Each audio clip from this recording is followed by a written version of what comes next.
بسم اللہ الرحمن الرحیم۔ مقدمات کے اندر انسان پھنس کے بہت پریشانی کے اندر مبتلا ہو جاتا ہے، پھر وہ وظائف پڑھتا ہے، دعائیں کرتا ہے، وہ حاجات کے نفل پڑھتا ہے، لوگوں سے دعائیں کراتا ہے۔ چونکہ عدالت کچہری جو ہے یہ ایک بہت بڑی مصیبت ہے۔ جب انسان ان کے اندر مبتلا ہو جاتا ہے تو انصاف نہ ملنے کی وجہ سے بعض اوقات نا امید ہو کر وہ کفریہ الفاظ بھی منہ سے کہہ دیتا ہے۔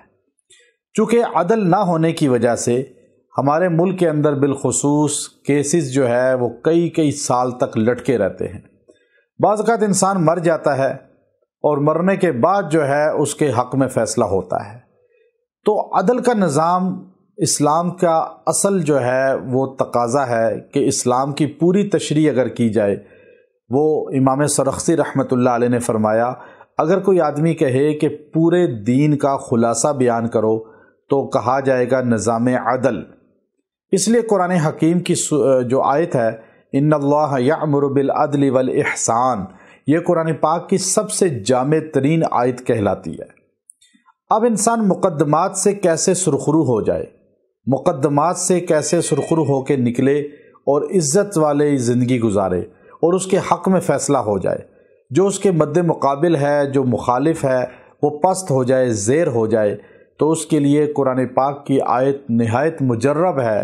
سورہ بنی اسرائیل کی آیت 15ویں پارے میں جو اللہ رب العزت نے نازل فرمائی، قل جاء الحق وزہق الباطل ان الباطل کان زہوقا، یہ آیت کریمہ جو 70 مرتبہ روزانہ پڑھے گا اور عشاء کے بعد پڑھے اور 21 دن تک پڑھے، اور جب عدالت جائے یہ پڑھتا جائے، انشاءاللہ اللہ اس کو فتح یاب کر دے گا، اللہ اسے سرخرو کر دے گا، اسے اس شر سے، فتنوں سے بچا لے گا، مخالفین کے عزائم سے اللہ اس کی حفاظت فرمائیں گے۔ حضور اقدس صلی اللہ علیہ وسلم جب مکہ فتح ہوا، آپ بیت اللہ کے اندر بت توڑ رہے تھے تو آپ کی زبان پر یہ الفاظ جاری تھے اور آپ یہ فرما رہے تھے، جاء الحق زہق الباطل ان الباطل کان زہوقا۔ جب آپ عدالت جائیں یہی جملہ کہتے جائیں کہ اللہ کا حق آ چکا ہے، عدل حق اللہ کا ہے، اور یہ باطل جو ہے، یہ جھوٹے مقدمات کرنے والے، یہ جھوٹے مقدمات کے فیصلے دینے والے، یہ سب ختم ہو جائیں گے، ریزہ ریزہ ہو جائیں گے۔ اللہ ان کے عزائم کو ریزہ ریزہ کر دے گا، ٹکرا دے گا ان کو آپس میں، اور آپ کو فتح یاب کر دے گا۔